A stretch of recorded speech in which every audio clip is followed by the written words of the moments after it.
Hey guys, what's going on? This is going to be my initial review of the Accurate Tools plasma cutter, 50 amp plasma cutter.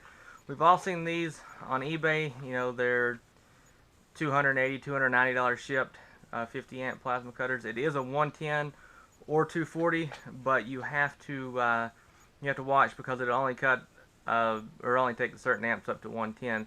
I got it wired in for 240. It does not come with a plug, so you have to purchase a plug, and the cord is very, very short. I'm thinking, 2.5 feet is the cord, so I might have to go back and extend that. I'll go over some of the things I like about it, some of the things I don't. One being the cord too short. This is just an initial review. Later on, after I use it quite a bit, I'll go back and give a better review. Another thing, the owner's manual, like everybody knows, or if you've done any reading on these, it's pretty crappy. It's like 3 pages, but it gives you enough information to get it together and to start cutting. This is the 2016 model, which I thought would have a pilot arc, and it doesn't. It might not be the 2016 model, but it was sold as saying it was. So I'm going to look into that. It's no big deal. I can strike an arc, but it would just be nice to have a pilot arc with it. Another thing that I have done to it, or I did to it already, is I took the torch head and wrapped it in fire hose. And honestly, this was the worst part.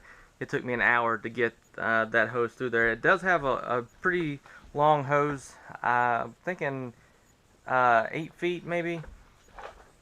And the torch head on this one is a lot nicer than the other one. The original ones that came out had a really flimsy button. This one seems to be a lot sturdier. Another great thing about this is the consumables are super cheap. I had a Miller plasma cutter that I borrowed from a friend. When I got it, it wasn't working. I thought I could get it fixed. I spent hours on the phone with Miller trying to get it to work. He had literally probably cut with that thing maybe 5 or 6 times, and it broke. So we're going to see. I mean, when he bought that one, that was years ago, he paid like $1,500 or $1,600 for it. So the investment on this one versus like a Hypertherm or even the Harbor Freight, you can buy 2 of these to one of the Harbor Freights. So that's something you got to look at too, how much you're going to use it versus how much money you're wanting to spend. One thing I did not think about is that down in the garage I only have one 240 volt outlet, and my big compressor to the left is also 240 volts. So I'm having to run it on a small 4-gallon compressor, and it kicks it on quite a bit, but it doesn't hinder the cutting ability of it. All in all, seems to be a pretty solid unit, like I said, for what you're paying for. And I'm going to do some simple cuts with it right now just to kind of showcase it. The ground clamp, it's kind of flimsy, but we'll see how it holds up. The regulator that comes on it on the back is kind of cheap feeling.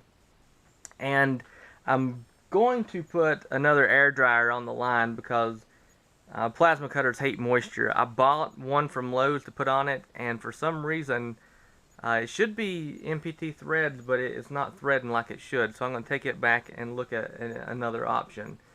So let's do a couple cuts with it.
Okay, the small 1/8 inch stuff, it cut real good. Even the 3/8 and 1/4 inch that I've cut so far cut real well. It says it will do cut up to 3/4 of an inch and sever up to 1 inch. When I cut the 3/4, I went a little faster than what I should have. Cut about 3/4 of the way through. If you slow down, take your time, you can probably do 3/4 of an inch, but it's not something that you're going to cut a lot of.